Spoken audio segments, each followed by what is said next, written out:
나오나요? 반갑습니다. 예, 김진영 목사입니다. 오늘 이렇게 새신자 총서를 함께 하게 됐고요.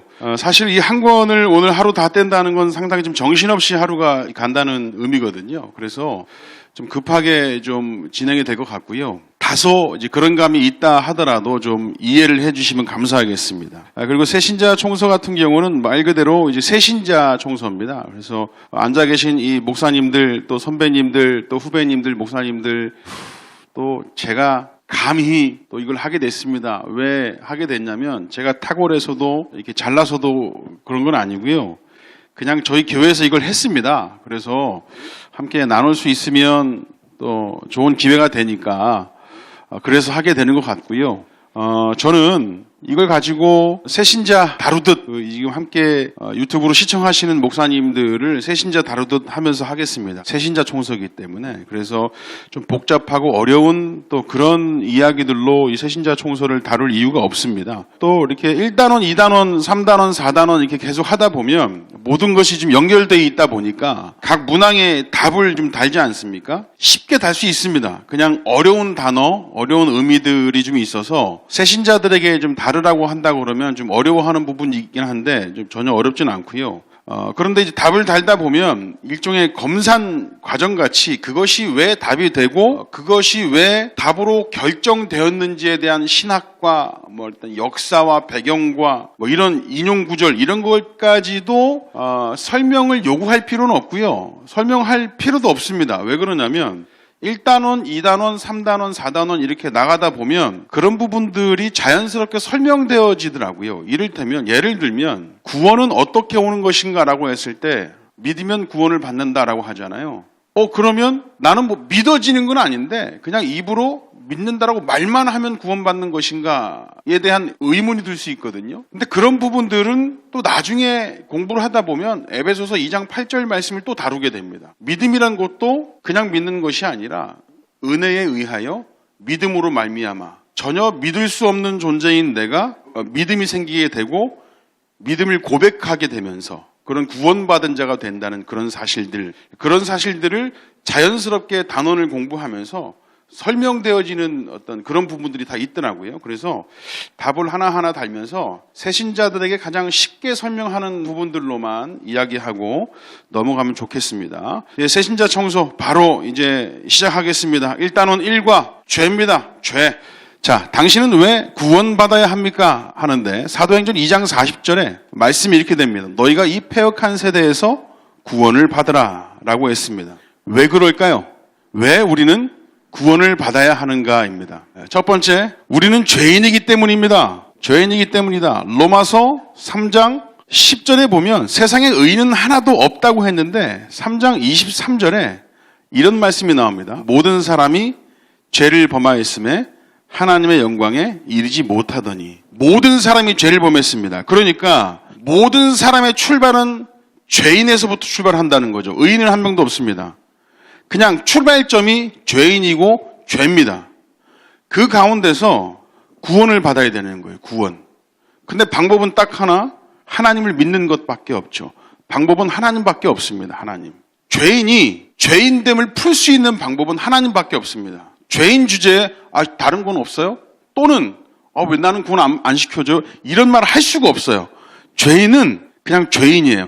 가만 놔두면 죽을 수밖에 없는 존재입니다. 하나님 마음이고 하나님께서 만들어내신 방법, 하나님께서 선택하신 것 그것밖에 구원은 없습니다. 이것까지 말씀을 드렸고요. 우리는 죄인입니다. 죄인이기 때문에 그렇다. 예. 자, 그렇다면 나는 죄가 없을까? 있을까? 죄가 있겠습니까? 없겠습니까? 요한일서 1장 8절에 이런 말씀이 있습니다. 만일 우리가 죄가 없다고 말하면 스스로 속이고 또 진리가 우리 속에 있지 아니할 것이요 라고 합니다. 자, 그렇다면 나는 나의 죄를 아는가? 이런 문제가 좀 있습니다. 나는 나의 죄를 아는가? 그리고 그 중에 가장 큰 죄는 뭔가? 그러니까 사람들하고 죄를 이런저런 죄에 대한 이야기를 좀 나눠보면요. 이런 여러 가지 간증들을 합니다. 이런저런 죄를 졌고, 담배를 핀 죄부터, 술 먹은 죄부터, 이런저런 죄를 이야기 많이 하는데, 그래도 그 중에 가장 큰 죄는 뭐냐면, 요한복음 16장 9절에 분명히 이렇게 얘기하고 있습니다. 죄에 대하여라 함은 그들이 나를 믿지 아니하며. 가장 큰 죄, 우리가 진짜 죄인이고 우리가 지은 죄 중에 가장 큰 죄는 하나님을 믿지 않은 죄다라고 하는 것이죠. 거기서부터 출발하는 것입니다. 거기서부터. 새신자가 교회에 좀 오다 보면 나름대로 마음에 다짐을 하고 교회 오시는 분들 계시거든요. 그래서 죄에 대한 개념을 얘기할 때 뭐 이런저런 죄를 다 얘기하지만 맞습니다. 그런 죄 다 맞긴 한데 그래도 우리가 지었던 죄 중에 가장 큰 죄는 그동안 하나님을 모르고 예수 그리스도를 믿지 않은 죄라고 분명히 얘기해 줄 필요가 있는 것이죠. 그래서 우리가 예수님을 잘 믿기 위해서 교회 온 겁니다. 그래서 공부도 하는 것이고요. 라고 설명하는 겁니다. 자, 세 번째, 당신이 범한 죄, 죄의 결과가 뭘까? 라고 하는 것이죠. 로마서 6장 23절에 사망이라고 얘기합니다. 로마서 6장 23절 하나만 찾아볼까요? 죄의 삭은 사망이요 하나님의 은사는 그리스도 예수 우리 주 안에 있는 영생이니라 했습니다. 죄의 삭은 사망이다. 골로새서 1장 21절 말씀 보면 하나님과 원수가 되었다라고 되어 있습니다. 그리고 마태복음 25장 46절에서도 영원한 형벌을 받는다라고 되어 있습니다. 그 요한복음 3장 36절에도 우리가 하나님의 진노 아래에 있다라고 합니다. 진노가 임한다. 요한복음 3장 18절에 하나님의 심판을 받는다라고 합니다. 영벌에 들어간다. 그렇게 되는 것이죠. 죄의 결과, 우리의 죄의 결과는 이 모든 진노가 임하고 심판을 받고 원수가 되고 영벌에 들어가고 이런 복잡한 이야기들이 있지만 그 최종적인 결과는 영원한 사망에 이른다라고 하는 것입니다. 자, 그렇다면 우리는 그렇게 영원한 사망에 이를 수밖에 없는 죄인이고 그렇게 출발한 자인데, 자, 그러면 우리는 그냥 영원히 그렇게 살 수밖에 없는 자인가? 거기서 헤어나올 수 있는 방법은 있는가? 해결 방법은 있는가라고 하는 것이죠. 방법이 있습니다. 그것이 바로 두 번째, 하나님의 사랑. 두 번째, 하나님의 사랑에서 다루는 것이죠. 자, 그러면 우리가 사망된 자리, 완전히 죄인된 자리에서 우리의 노력으로 해결할 수 있는가? 우리 모든 사람의 출발점은 죄인이라고 그랬잖아요. 죄라고 그랬습니다. 근데 그 출발점에서 발을 한 걸음 내디딜 수 있는 이 방법, 죄인이 아닐 수 있는 방법, 사람으로서 가능성을 찾을 수 있느냐? 사람의 노력으로 할 수 있습니까? 여러분, 우리가 멸망할 수밖에 없는 자리에서 피할 수 있습니까? 자, 우리의 행위로 의로워질 수 있을까? 이런 의문을 가지고 있습니다. 자, 이 부분을 로마서 3장 20절에 이렇게 얘기합니다. 그러므로 율법의 행위로 그의 앞에 의롭다 하심을 얻을 육체가 없나니 율법으로는 죄를 깨달음이니라 라고 합니다. 우리 앞에 의롭다, 우리가 죄인에서 의로운 자가 될 수 있는 방법이 있느냐? 우리의 행위로 절대 없다라고 로마서 3장 20절에 그렇게 얘기를 하고 있습니다. 아니요.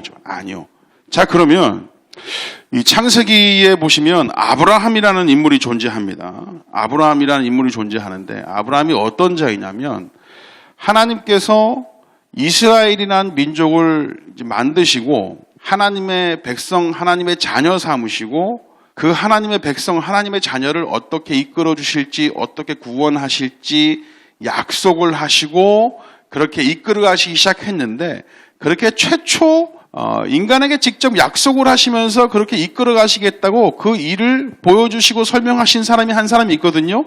그 사람이 누구냐면 아브라함이라는 사람인데, 그러면 아브라함이라는 사람은 의롭다함을 받았을까라는 문제가 있습니다.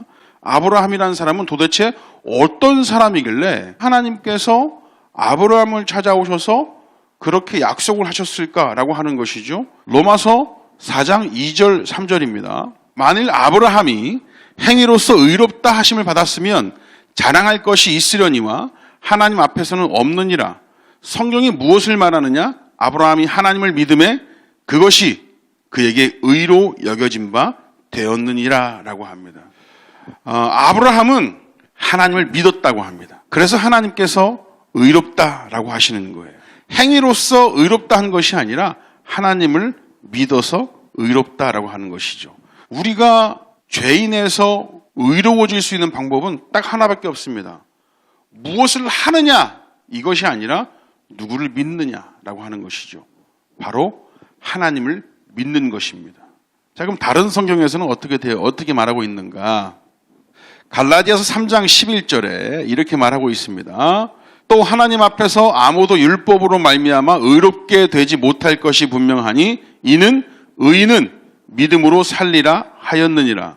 하나님 앞에서 아무도 율법으로 말미암아 의롭게 되지 못한답니다. 그러니까 사람의 행위로 의롭게 될 만한 사람이 아무도 없다라고 하는 것이죠. 우리가 보통 알고 있는 세상에 의로운 사람들 참으로 많습니다. 굳이 사람을 말하자면 마더 테레사든 여러 가지 사건 사고에서 여러 사람을 살리고 죽었던 의사자들이든 그 사람들 상당히 의롭죠. 그렇다고 해서 그 사람들이 하나님께서 의롭다 하시는 그 기준에 합당한 사람들이냐? 그렇지 않습니다. 그 사람들이 정말 하나님께서 의롭다 한 기준에 합당한 자들이 되려면 그런 행위로 의롭다 함에 어떤 합당한 기준을 채워지는 것이 아니라 하나님을 믿느냐 믿지 않느냐라고 했거든요. 그러니까 요한복음 16장 9절에 가장 큰 죄가 뭐라고 했습니까?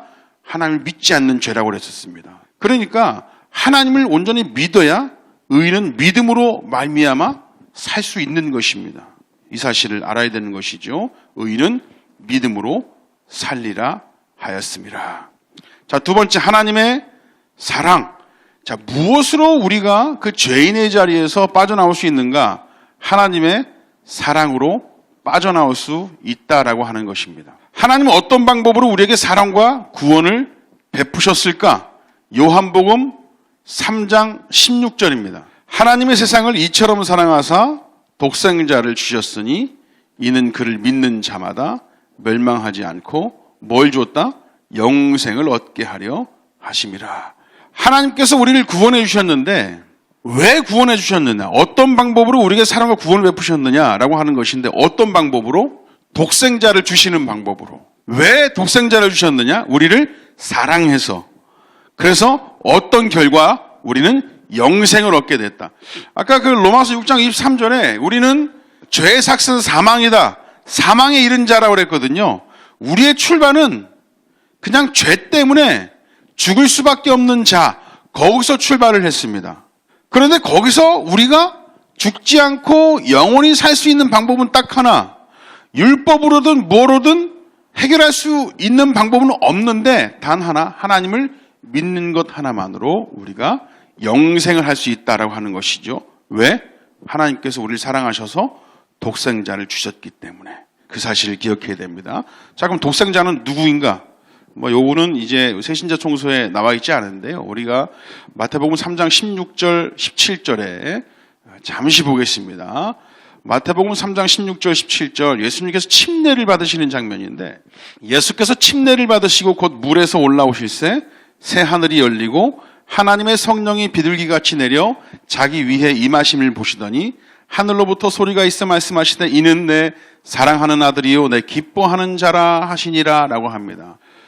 누구를 향해서 그 하늘로부터 소리가 들렸어요? 예수님을 향해서. 그러니까 하나님께서 보내주신 독생자가 누구냐 했을 때 그분이 누구다? 예수님이시다라고 하는 것이죠. 예수님. 예수께서 침례를 받으시는데 물에서 올라오십니다. 그때 새 하늘이 열리고 성령이 비둘기같이 내립니다. 비둘기같이. 왜 비둘기같이 내리느냐? 이것은 많은 또 학자들이 그렇게 얘기를 합니다. 노아가 예전에 그 홍수 때 땅이 마르고 이제 나가서 살 수 있겠다. 새 하늘과 새 땅이 열렸다라는 것을 확인시켜준 최종적인 새가 누구였냐면 비둘기였습니다. 비둘기. 비둘기를 보고 그걸 확인하고 나갈 수 있었던 것이죠. 그러니까 성령이 비둘기같이 임했다라고 한다는 것은 새 하늘과 새 땅을 여시는 분, 그분이 누구다? 예수님이시다. 하나님의 독생자다. 예수 그리스도다. 그분이 새 하늘과 새 땅의 주인이시고 그분이 다스리신다라고 하는 것이죠. 예수님을 믿고 예수님께로 가는데 누구의 도움이 있어야 하는가라고 하는 것이죠. 다음 요한복음 6장 44절입니다. 나를 보내신 아버지께서 이끌지 아니하시면 아무도 내게 올 수 없으니 오는 그를 내가 마지막 날에 다시 살리리라 라고 합니다. 나를 보내신 누구요? 아버지께서 이끌지 아니하시면 아무도 내게 올 수 없다. 예수님을 믿고 예수님께로 가는데 누구의 도움이 있어야 된다? 아버지, 누구? 하나님, 아버지 하나님. 하나님께서 이끌지 않으면 예수께로 올 자가 없다라고 하는 것이죠. 자, 두 번째, 로마서 3장 23절 이 마지막인데 로마서 11장 6절과 에베소서 2장 8절 말씀을 보시면 이건 찾아보시면 될 것 같고요. 마지막으로 로마서 3장 23절 24절을 한번 읽어보도록 하겠습니다. 모든 사람이 죄를 범하였음에 죄를 범해서 어떻게 했다? 하나님의 영광에 이르지 못했다고 합니다. 죄를 범했다. 그러니까 이게 기본 틀입니다. 1과와 2과를 마무리 짓는 이 문구거든요, 이게. 모든 사람의 출발은 죄인에서 출발을 합니다. 그 죄인 중에 누가 구원받을지, 누가 하나님을 믿어서 구원받고 누가 영생을 얻을지를 자기가 선택하는 겁니까? 아니요, 하나님께서 선택하시는 것이고 하나님께서 계획하시는 것이죠.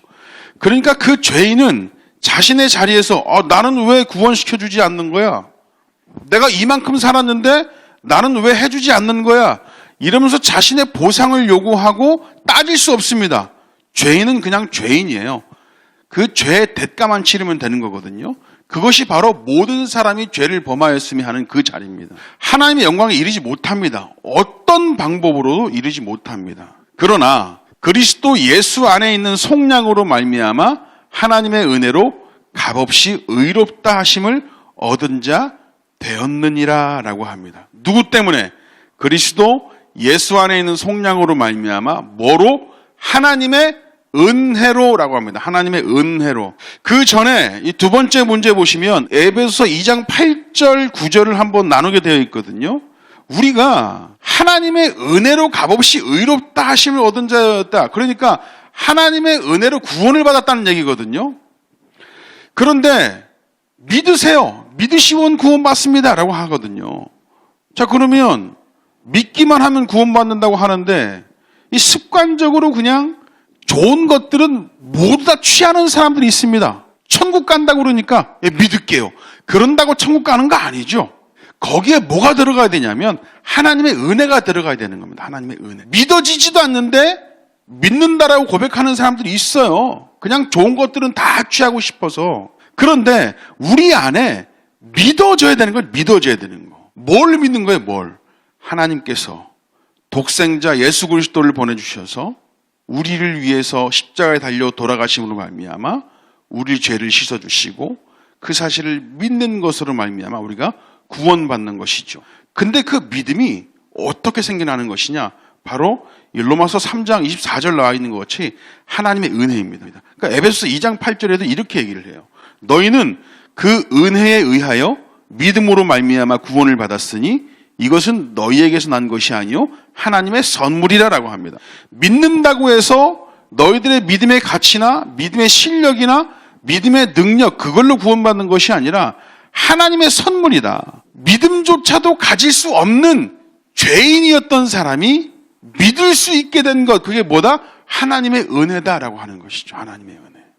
그 하나님이 누군지도 모르고 예수님이 누군지도 모르고 이 안에서 아무 감각도 없던 자가 성령을 통해서 그 사실을 깨닫게 되고 믿게 돼. 이거 누구 때문이다? 하나님 때문이다. 은혜 때문이다. 이걸 곧 뭐라고 한다? 하나님의 선물이라고 한다. 그렇게 우리가 구원받고 의롭게 된 줄 믿습니다. 아멘. 이렇게 해서 두 가가 다 끝났고요. 3과 우리 회개 들어가겠습니다. 회개. 함께 고민하고 보시면서 이게 좀 하다 보면 이 부분은 좀 아쉬운 부분들 좀 있고 이 부분은 좀 탁월한 부분도 있고 느껴지실 텐데 그냥 아쉬운 부분들은 이렇게 고민하시면서 더 하시면 될 것 같고요. 너무 과하거나 아닌 것 같다라고 생각하시는 분들은 치워주시면 될 것 같아요. 받을 것은 받고 아닌 것은 그냥 탈락시키고 하시면 될 것 같습니다. 신학이나 이런 것들 논하는 자리가 아니기 때문에 새신자들을 가르치는 이제 자리이기 때문에 좀 더 쉽게 우리 목사님들을 새신자 다루듯 하고 있습니다. 자, 신앙의 출발 3과 회개 부분입니다. 회개. 왜 회개를 해야 될까입니다. 첫 번째, 우리가 죄인에서 출발을 했습니다. 그리고 그 죄인의 자리에서 나올 수 있는, 멸망하지 않는 방법이 있을 수 있을까? 하나님의 사랑으로 구원받아야 된다라고 했다는 것이죠. 그 다음에 다뤄야 될 게 회개입니다. 회개. 왜 회개해야 될까라고 하면 다음 구절이 이걸 보여줍니다. 마태복음 3장 2절입니다. 다 같이 한번 읽어보시겠습니다. 앉은 자리에서 회개하라, 천국이 가까이 왔느니라 라고 합니다. 저는 이 신약 성경이 제일 처음 시작하는 복음서 제일 처음 선포되는 말씀이 회개하라 천국이 가까이 왔느니라, 이건 좀 의미가 있다고 봐요. 하나님께서 침례 요한을 등장시키셔서 회개를 선포하신, 그러니까 구약의 제일 마지막 선지자라고도 하는 침례 요한이 갑자기, 그러니까 말라기부터 사복음서가 시작되는 400년 사이에 하나님의 예언이 끊어진 시대, 말씀이 끊어진 시대라고 하잖아요.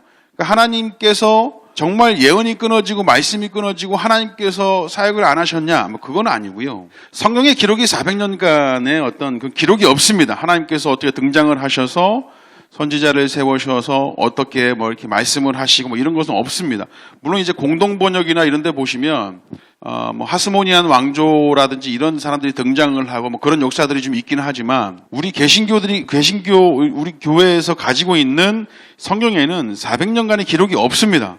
그래서 예언이 끊어진 시대, 말씀이 끊어진 시대라고 하는데, 사실 그 역사를, 일반 역사를 찾아보면 지중해 연안 주변의 모든 국가를 뒤져보면 하나님께서 이를테면 개입하지 않고 하나님의 말씀이 임하지 않았던 시대라고 하는데, 사실은 인간이 가장 부흥하고 발달한 시대가 그때예요. 헤로도토스가 역사를 기록할 때 고레스부터 역사를 기록하지 않습니까? 페르시아 무너지고 알렉산더 다시 서고 로마가 서고 이렇게 되지 않습니까? 그러면 인간이 가지고 있는 이 전투력, 그러니까 하나님께서 직접 이스라엘을 이끄시고 하던 그런 시대보다 인간 스스로 사람들을 짓밟고 싸우면서 전투를 경험하고 무기를 만들어내고 생산해내고 전투력을 키워나갈 때, 몸집을 키워나갈 때 훨씬 더 힘이 세고 더 유구한 역사를 창조해내거든요.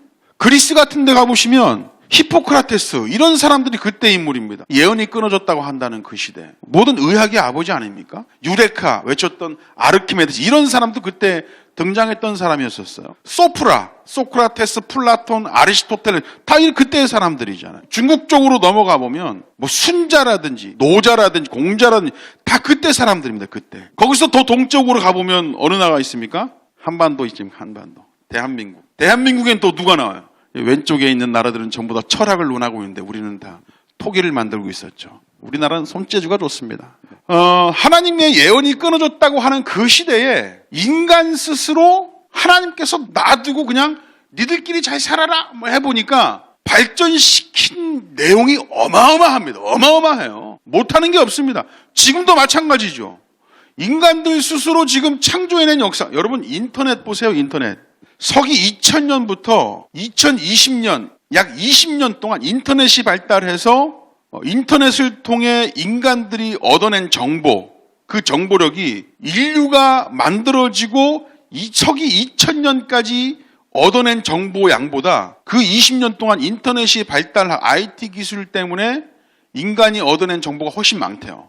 인간의 능력이 이 정도입니다. 그러니까 말라기서부터 사복음서가 시작되기 전 그 400년 동안 인간 스스로 만들어낸 유구한 어떤 역사, 크기, 그 위대함, 대단하죠. 그죠? 사람의 병도 정복을 했고, 무기도 정복, 힘도 정복을 했고, 철학도 정복을 했고, 아리스토텔레스는 지금도 최고 아닙니까? 아리스토텔레스. 수학도 그렇고, 철학도 그렇고. 그런데 딱 하나 해결하지 못한 게 있어요. 지들이 아무리 잘나도, 여러분 아까 죄의 부분에 대해서 얘기를 했지만 죄인에서 의로울 수 있는 방법 뭐가 있다고 그랬어요?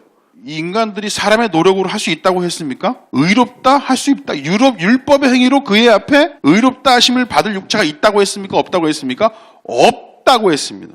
수학으로 의로울 수 있습니까? 없습니다. 철학으로 의로울 수 있다 없다? 없다. 여러분 그 아리스토텔레스 같은 경우는 그 똑똑하다는 사람이 노예제를 찬성했던 사람이거든요.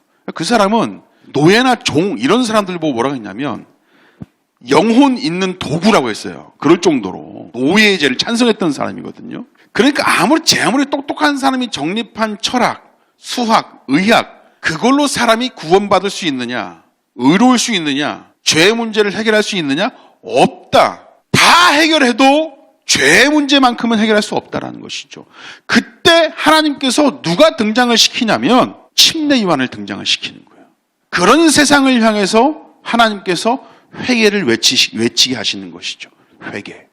그런 세상을 향해서 예수 그리스도를 등장시키게 하시기 위해 옛날부터 하나님의 백성들에게 언약하셨던 그리스도를 보내시기 위한 그 일을 성취하시기 위해 400년을 침묵하셨다가 침례 요한을 먼저 보내시고 회개를 외치게 하시는 것이죠.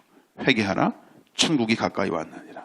니들 그걸로 해결 못해 이 자식들아 라고 하는 것이죠. 그겁니다. 회개하라, 천국이 가까이 왔느니라. 의미는 여기 있죠. 침례 요한이 갑자기 사복음서로 시작을 그렇게 시작하는 거예요. 회개부터 시작하는 겁니다. 신기합니다. 자, 왜 회개해야 될까? 누가복음 13장 5절입니다. 누가복음 13장 5절. 너에게 이르노니 아니라 너희도 만일 회개하지 아니하면 다 이와 같이 망하리라. 그런 세상을 향해서 회개를 외칩니다. 회개하지 않으면 망한다고요. 회개의 첫 번째 조건이 뭐예요, 여러분들? 죄. 자신의 주제를 아는 거예요. 자신은 어디에서 출발하는 거예요? 죄인 된 그 자리에서 출발하는 존재임을 알아야 된다는 것이죠. 망한다는 겁니다. 사도행전 17장 30절. 알지 못하던 시대에는 하나님이 간과하셨거니와 이제는 어디든지 사람에게 다 명하사 회개하라 명하셨으니, 회개하라 하셨으니, 여러분들 하나님께서 명하셨답니다. 사람에게 회개하라고요. 침례 요한 보내셔서 회개하라고 지금 외치셔서 그러지 하나님께서 직접 하셨으면 그거 어떻게 했겠어요? 생각만 해도 무섭습니다.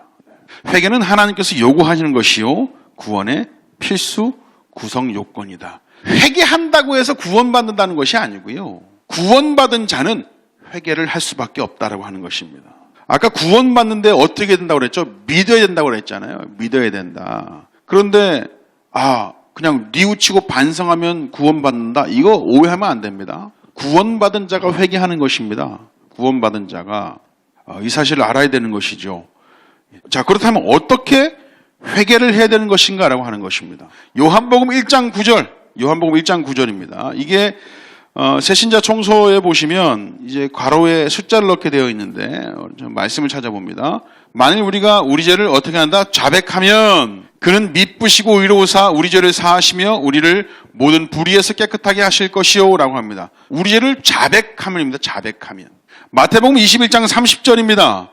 둘째 아들에게 가서 또 그와 같이 말하니 대답하여 이르되 실소이다 하였다가 그 후에 뉘우치고 갔으니 라고 합니다. 뉘우친다. 자백하고 뉘우친다 라고 하는 것이죠. 삭개오가 서서 주께 여짜오되 주여 보시옵소서 내 소유의 절반을 가난한 자들에게 주겠사오며 만일 누구의 것을 속여 빼앗은 일이 있으면 내 갑절이나 갚겠나이다 라고 합니다. 내 갑절이나 갚겠나이다. 뭡니까? 갚는 것이라고 합니다. 갚는 것. 빼앗은 것이 있으면 갚는 것. 이거 뭐예요? 되돌리라는 얘기죠. 되돌리라는 얘기. 마지막으로 골로새서 3장 8절입니다. 골로새서 3장 8절. 이제는 너희가 이 모든 것을 벗어버리라. 곧 분함과 노여움과 악의와 비방과 너희 입에 부끄러운 말이라. 버려버리라. 라고 합니다. 버려버리라. 벗어버리라. 라고 하는 것입니다. 어떻게 회개해야 됐나? 뉘우치고 자백하고 버리고 갚는 것이다. 이 모든 것, 그러니까 우리가 생각하고 있는 죄 내용들 많습니다. 이런저런 죄들 내용들 많지만 그 모든 것들을 뉘우치고 자백하고 버리고 갚는 것, 이런 것들을 하는 것인데 그 수많은 죄 중에 가장 큰 죄가 아까 뭐라고 그랬죠? 1과에서 요한복음 16장 9절에 믿지 않는 것이라고 그랬죠? 믿지 않는. 이런 거 다 버린다고 우리의 회개가 바로 된 겁니까? 아니요. 다 된 거 아니에요. 우리가 그분을 믿는 믿음 안에서 되어야 되는 것이죠. 그게 진짜 회개라고 하는 것입니다. 그냥 여러분 믿지 않는 것이 죄라고 했는데 믿지 않고 이런 거 할 수 있어요? 없어요? 있어요. 할 수 있어요. 자신의 과거를 반성하고 뉘우치는 일은 하나님을 믿지 않는 사람, 구원받지 않는 사람들도 다 할 수 있습니다. 아우 저놈 개가 천선했네. 이런 얘기 누구나 다 들을 수 있습니다. 그런데 우리가 아유 구원받았다 라는 이야기를 듣는 사람이라고 한다면 믿지 않는 죄, 그 죄를 해결하는 것부터 시작돼야 되는 거예요. 어떻게 합니까? 예수 그리스도를 믿는 것에서부터 시작하는 거예요. 예수 그리스도를 믿는 자가 뉘우치고 예수 그리스도를 믿는 자가 자백하고 예수 그리스도를 믿는 자가 버리고 예수 그리스도를 믿는 자가 갚는 것, 이것이 바로 회개다라고 하는 것이죠. 지금은 우리가 회개를 할 차례입니다 라고 하면서 자, 무엇을 회개할까요? 라고 또 자신의 죄를 또 고백하고 자백하는 시간 갖는 것도 괜찮죠. 자, 우리의 회개, 그의 결과가 있습니다. 우리가 회개한다라고 한다면 구원받고 우리가 하나님 앞에 우리의 죄를 자백하고 뉘우치고 버리고 갚는다고 한다면 그의 결과는 무엇일까? 이사야 1장 18절입니다. 여호와께서 말씀하시되 오라 우리가 서로 변론하자 너희의 죄가 좋은 것 같을지라도 뭐라고요? 눈과 같이 희어질 것이요 라고 합니다. 우리가 회개한다라고 한다면 우리의 죄는 어떻게 된다? 눈과 같이 희게 된다라고 하는 것입니다. 희게 된다. 자, 다음 이사야 44장 22절 말씀. 내가 내 허물을 빽빽한 구름같이 내 죄를 안개같이 없이 하였으니 라고 합니다. 안개같이 사라지게 해주신다고 합니다. 우리의 죄를. 야, 이거 우리 죄를 눈과 같이 희게 해주시고 우리의 죄를 안개같이 없이 하게 해주신답니다. 안개같이. 근데 안개가 없어지는 거야? 안개로 가리워지는 거죠. 안개로 가리워지는 거. 안개로 가리워진다는 건 뭐예요? 죄를 보지 않는다는 거죠. 보여주지 않는다. 시편 51편 9절. 주의 얼굴을 내 죄에서 돌이키시고 내 모든 죄악을 지워주소서. 지워주소서. 이게 죄인된 사람이 예수 그리스도를 믿고 하나님 앞에 드리는 기도의 이 원천적인 내용이죠. 내 모든 죄악을 지워주소서. 왜? 부끄러우니까. 구원받고 보니까 내 모든 시작, 그 출발점에 있었을 때 내 죄인된 상태가 어떻게? 부끄러워. 마치 벌거벗은 양 부끄럽다고요. 그래서 우리의 기도의 제목은 내 죄악을 지워주소서. 회개하고 돌이키고 뉘우치고 반성하고 갚고 버리는 것부터 시작할 수밖에 없다라고 하는 것이죠. 하나님께서 그렇게 우리의 죄를 지워주실 줄 믿습니다. 이사야 48장 17절. 보옵소서 내게 큰 고통을 더하신 것은 내게 평안을 주려 하심이라. 주께서 내 영혼을 사랑하사 멸망의 구덩이에서 건지셨고 내 모든 죄를 주의 등 뒤에 던지셨나이다. 죄를 등 뒤에 던지셨대요. 죄를 등 뒤에 던진 건 뭡니까? 죄가 보입니까? 안 보입니까? 안 보이죠. 이게 죄가 소멸되고 없어진 게 아니라 등 뒤에 넘어갔다? 안 본다는 겁니다. 안 볼게. 그 성막 안에 들어가 보면 여러분, 오직 한 가지 문, 오직 유일한 문 들어가면 번제단 있고 물두멍 있고 물두멍에서 깨끗이 정결하게 한 자가 성소 안에 들어가면 오른편에 떡상이 있지 않습니까? 떡상 맞은편에 금촛대가 있고 그 등잔대 이제 보고 있는 저 지성소를 향해서 분향단이 있습니다. 분향단을 지나서 지성소 안에 들어가면 이 법궤가 안에 있는데 법궤 안에 뭐가 있습니까? 만나가던 항아리, 아론의 쌍난 지팡이, 두 돌판 있지 않습니까? 십계명이 적힌 두 돌판. 그게 뭐예요? 인간의 죄를 또 상징하지 않습니까? 그 위를 뭐가 시은자가 덮고 있어요. 덮개가 덮고 있어. 왜 그 인간의 죄를 상징하고 있는 그 세 가지가 그 안에 있으면서 덮개 덮고 있느냐? 그냥 볼 땐 몰라. 안 보겠다는 겁니다. 죄가 사라진 것이 아니라 죄는 있는데 하나님께서 너의 죄를 보지 않겠다라고 하는 것이에요. 그게 뭡니까? 용서입니다. 용서. 내 모든 죄를 주 등 뒤에 던지셨다. 이사야 38장 17절. 히브리서 8장 12절입니다. 내가 그들의 불의를 긍휼히 여기고 그들의 죄를 다시 기억하지 아니하리라 하셨느니라. 기억하지 않으시겠대요. 와. 알았어. 얘기 안 꺼낼게. 보지 않을게. 얘기 안 꺼낼게. 하나님께서 그렇게 하시는 것이죠. 자, 그렇다면 그 죄를 보지 않고 기억하지 않으시겠다 했는데 이스라엘 백성들의 실수가 뭐예요? 자꾸만 죄 짓는 역사가 사사기 말씀이잖아요. 아쉽습니다. 요한일서 1장 9절. 만일 우리가 우리 죄를 자백하면 그는 미쁘시고 의로우사 우리 죄를 사하시며 우리를 모든 불의에서 깨끗하게 하실 것이요. 우리 죄를 사하시고 뭐라고요? 우리를 모든 불의에서 깨끗하게 하실 것이다. 이게 바로 회개의 결과다. 좀 대단하지 않습니까? 방법은 딱 하나. 예수 그리스도를 믿는 것, 회개하는 겁니다. 그러면 우리의 죄를 지워주시고 모든 죄를 용서하시고 죄를 기억하지 않으시고 불의에서 깨끗하게 하시고 안개처럼 사라지게 하시고 눈과 같이 희게 해주시는 그 하나님을 만나는 겁니다. 그 하나님과 교제하는 것이죠. 그렇게 우리와 하나님의 관계가 회복되어졌습니다. 그런 자들이 가질 수 있는 것이 뭐냐? 그런 자들이, 그런 은혜를 입은 자들이 가질 수 있는 것, 그 은혜를 주시는 분 누구? 그 하나님을 신앙하는 겁니다. 그 하나님을 믿는 것이죠. 내 죄, 그렇게 모든 출발은 죄에서 출발을 했는데 이걸 보지 않고 깨끗이 씻어주시고 우리를 구원해 주신 분 그 하나님, 그 하나님을 믿는 것, 그것을 바로 신앙이라고 얘기합니다. 신앙. 그래서 네 번째 우리가 봐야 될 부분은 신앙의 출발 사과, 신앙입니다. 신앙. 자, 회개한 것만으로도 당신은 구원받을 수 없습니다. 믿음이 있어야 구원받습니다. 회개하고 복음을 믿으라 라고 그렇게 공과에서 처음 시작합니다. 그리스도를 주로 시인하는 것, 이것이 바로 신앙이다, 믿음이다 라고 하는 것이죠. 마태복음 16장 16절, 주는 그리스도시요 살아계신 하나님의 아들이시니이다 라고 하는 겁니다. 주가 그리스도이심을 믿는 겁니다. 메시아임을 믿는 것이죠. 그리스도가 누굽니까? 우리를 구원할 자예요. 예수 그리스도는 우리를 어떻게 구원하시는 거예요? 십자가에 달려셔서 고통을 받으시고 죽으시고 부활하심으로 말미암아 우리를 구원해 주실 분이라는 걸 알아요. 그분이 바로 그리스도라는 것이죠. 주님 그리스도다라는 고백이 바로 그겁니다. 그분이 바로 우리의 주인 되는 분이다라고 하는 것이죠.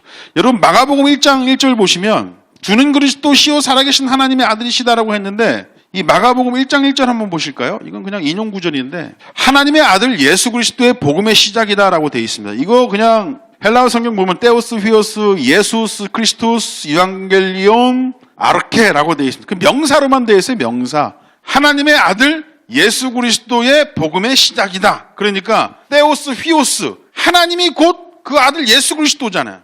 아들, 테오스, 휘오스, 동격이죠, 동격. 그 아들이 누구예요? 예수스, 예수예요, 예수. 예수, 크리스토스. 그 예수가 누구야? 그리스도야, 그리스도. 그 그리스도가 곧 누구예요? 유앙겔리온이요, 복음의 복음. 그분이 모든 역사의 뭐다? 아르케, 시작이다라고 하는 것이죠. 그러니까 마태복음 16장 16절의 이 고백은 마가복음 1장 1절의 고백과 동일합니다. 주는 그리스도시요 살아계신 하나님의 아들이십니다. 주가 곧 그리스도시고 그리스도가 곧 아들이시고 아들이 곧 예수님이시고 예수님이 곧 하나님이시다. 그 하나님의 아들이다. 그분이 곧 모든 역사의 시작이다. 아르케다 라고 하는 것이죠. 마가복음 1장 1절의 고백과 동일합니다. 그분을 주로 시인하는 것이다. 이게 곧 신앙이고 믿음이다 라고 하는 것이죠.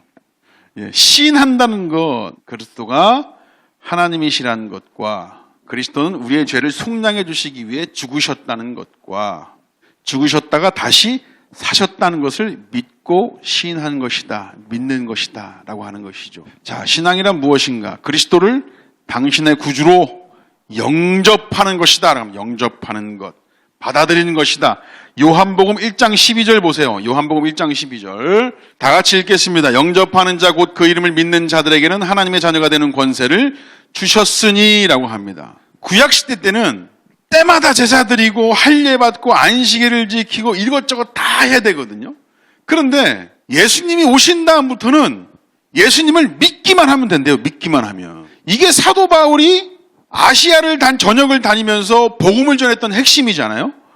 사도 바울이 여기저기 다니면서 복음 전략이 뭡니까?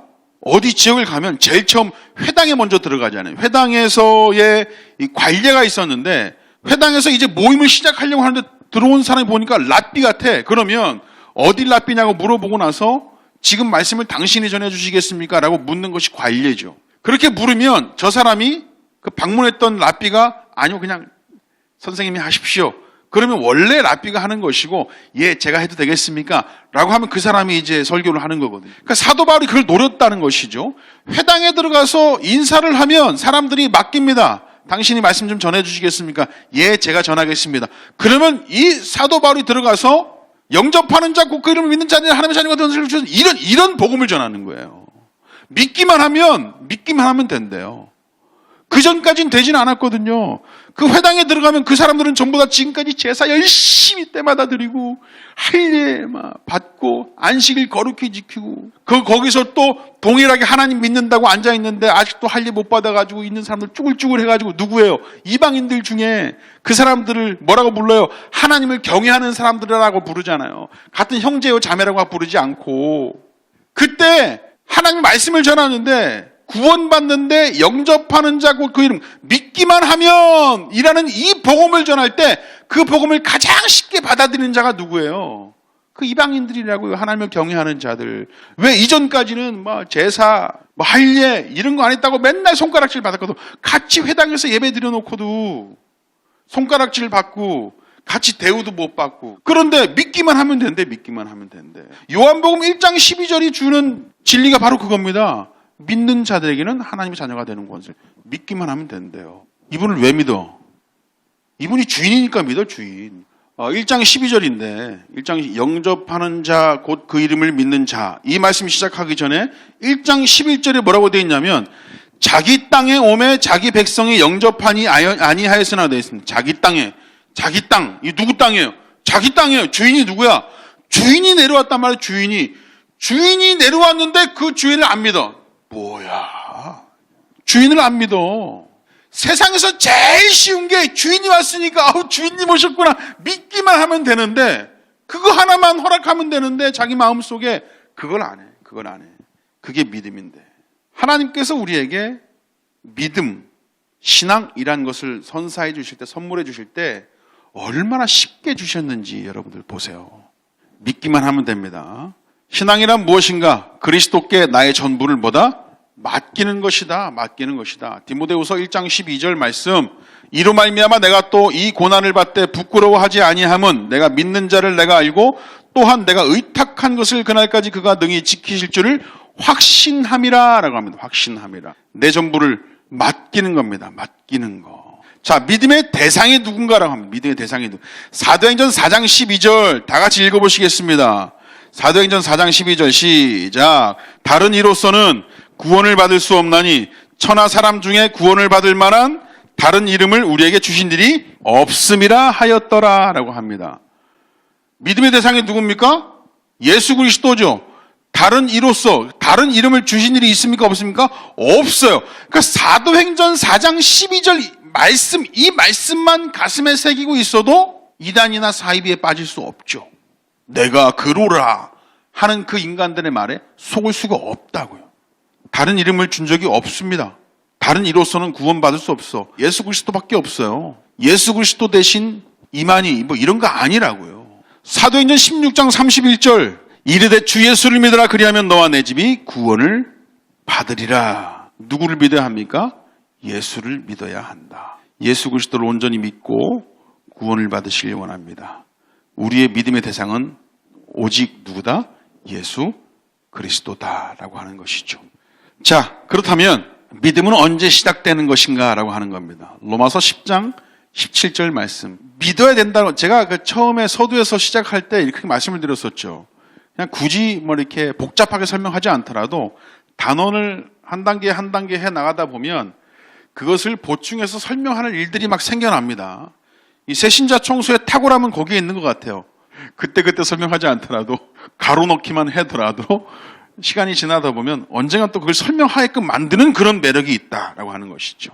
로마서 10장 17절 믿음은 언제 시작되는가? 그러므로 믿음은 들음에서 나며 들음은 그리스도의 말씀으로 말미암았느니라 라고 하는 것입니다. 믿음은 들음에서 난대요. 들어야 된대요.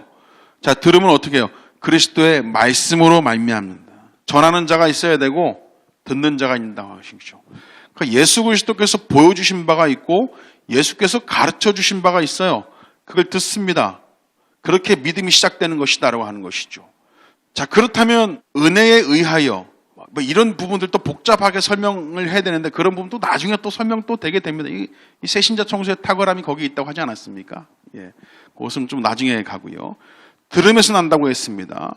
그리스도의 말씀으로 말미암는다고 했습니다. 그래서 우리가 우리의 동료, 가족들에게 그들에게 믿음이 나게 한다라고 한다는 것은 그들이 듣게 됐네요. 그들이 계속해서 들을 수 있는 방법은 우리가 계속 그 말씀을 전하는 방법밖에 없다라고 하는 것이죠. 우리 교회에도 새 신자가 한 명 있는데 그분이 바람이 있다고 한다면 남편이 교회 다니는 거였었어요. 저희 교회는 세대 통합 예배를 한 달에 한 번 드립니다. 깍두기 예배라고 그래가지고 나를 깎고 다른 이들을 마음에 두고 더불어 마음을 같이 하여 기도하는 예배, 그래서 깍두기 예배라고 하거든요. 깍두기 예배를 드리는데 한 달에 한 번, 그러니까 나를 깎는 거니까 기존에 우리가 드리던 그런 예배만 고수하는 게 아니라 그거보다도 훨씬 더 수준이 낮고 형편없을 수도 있습니다. 그런데 거기에 교회를 다니지 않던 아빠가 나와 있어요. 그러니까 새신자의 아빠. 그래도 깍두기 예배만큼 한 번씩 나오시라 요청을 드려서 오세요. 그래서 거기서 막 이렇게 예전에도 요셉의 꿈을 설교하기 위해서 조용필의 꿈을 노래를 막 불렀거든요. 노래방처럼. 그랬더니 기존에 다니시던 우리 성도님 중에 한 분은 상처를 받으신 분도 계시고, 원래 깍두기 예배의 취지는 뭐예요? 나를 깎아야 되는데 안 깎여. 자기가 안 깎여. 그래서 그 새신자 되시는 분의 남편분, 그분이 계속해서 그래도 복음을 들을 수 있도록 한 달에 한 번은 이 자리에 나올 수 있게 배려를 해드리는 거예요. 그랬더니 그분이 와서 보니까 다른 교회 예배하고 달라. 막 가요도 부르고 막 목사가 연극도 하고 룻기 설교하는데 제가 치마 입고 나와가지고 막 어머니 막 이러면서 설교도 하고 막 이랬었거든요. 그러니까 이제 좀 대화도 되고 이야기도 들어주고 그러다가 지금은 2주에 한 번씩 나오다가 어제 교회 나왔었습니다. 어제 나오고 이제 2주 후 깍두기 예배 나와야 되는데 집에 가시면서 그런 말씀도 하셨어요. 목사님, 이번 주에도 교회 나올게요. 예. 그럼 격주에 나오는 게 아니라 진짜 매주 나오게 되는 것이거든요. 계속해서 진짜 믿음은 들으면서 나는 거니까 그 사람이 복음을 어떻게 들을 수 있게끔 고민하는 것이 우리의 역할인 것 같습니다. 이건 뭐 그냥 여담이고요. 네. 믿음은 어떻게 시작되는가? 들으면서 나는 것이고, 들음은 그리스도의 말씀으로 말미암는 것이다. 자, 믿음은 어떻게 시작되는 것인가? 고린도전서 12장 3절. 그러므로 내가 너희에게 알리노니 하나님의 영으로 말하는 자는 누구든지 예수를 저주할 자라 하지 아니하고 또 성령으로 아니하고는 누구든지 예수를 주시라 할 수 없다. 누구요? 또 성령으로 아니하고는 예수를 주시라 할 수 없다. 아까 제가 말씀드렸는데 믿음은 들음에서 나고 그리스도의 말씀으로 말미암았느니라 라고 했는데, 아니 듣는다고 다 알아? 다 깨달아져? 아니요.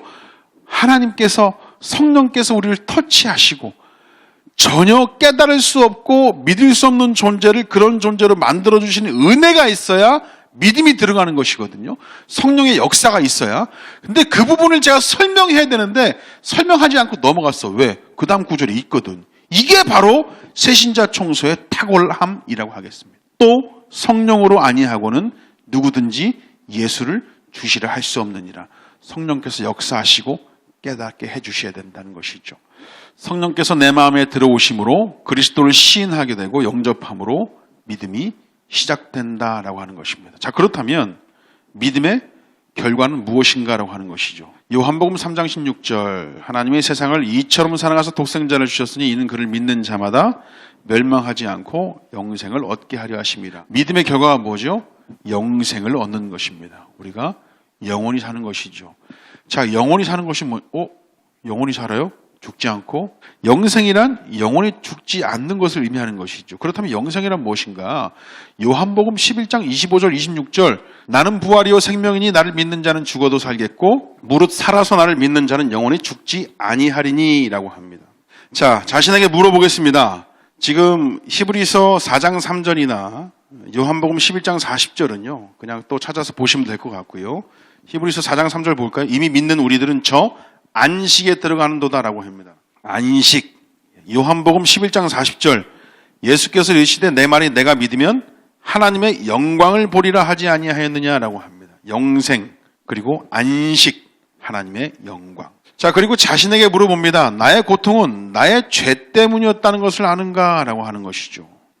이 부분에 대해서 좀 이렇게 좀 심도 있게 이야기를 나눠볼 필요는 있습니다. 나의 고통, 나의 죄 때문이었다는 것을 아는가. 여기서부터 시작돼요. 그러니까 하나님께서 인간을 최초 에덴 동산에 놓으시고 많은 것들을 누리게 하셨는데 죄를 지음으로 말미암아 세상이 딱 땅도 함께 저주를 받고 가시와 엉겅퀴를 냅니다. 이제 사람이 어떤 결과물을 내려면 무조건 가시와 엉겅퀴를 걷어내야 돼. 고통을 당해야 됩니다. 수고를 해야 되고 땀을 흘려야 되고 피를 흘려야 돼요. 그래야 열매를 맺습니다. 그게 인간의 결과야. 열심으로 살고 해야 된다고. 가시와 엉겅퀴를 걷어냈는데 보니까 돌짝밭이야. 그럴 수 있다고요. 뭐 때문에? 우리 죄 때문에. 그 사실을 아는가라고 하는 것이죠. 내가 죄인인 것을 인정하는가라고 합니다. 사실 인정하죠. 인정 안 하는 사람이 어디 있습니까? 요한복음 16장 9절에 얘기했던 예수 그리스도를 믿지 않는 죄가 가장 크다고 했는데 거기까지 가지 않더라도 자신의 죄를 낱낱이 다 고백합니다. 예전에 이거 했고요, 저거 했고요. 자, 그렇다면 나는 진심으로 회개하였는가? 그 모든 죄를 다 자백하고 이제는 회개는 어디에서부터 시작되냐면 믿지 않는 죄, 믿는 것에서부터 시작되는 것인데 진심으로 회개하였는가라고 물으면서 마지막에 나는 분명히 예수 그리스도를 믿는가라는 질문으로 이야기를 나누고 고백을 했으면 좋겠습니다. 네. 그렇게 하고요. 마지막에 이 그리스도를 영접하기 전 나의 생활은 이것은 신앙 간증입니다. 이것은 뭐 이렇게 정답이 없습니다. 정답이 없고 요 정도 끝나면 대표 한 명이든 누구든 뭐 개인적으로 고백해도 되고 앞에 나와서 간증의 시간을 이제 그대로 읽으면서 주는 것도 괜찮다는 생각이 듭니다. 예. 자, 이렇게 1단원 1시간 끝났고요. 자, 2단원 새로운 생활 들어가겠는데 3분간 쉬었다가 시작하도록 하겠습니다. 3분만 쉬겠습니다.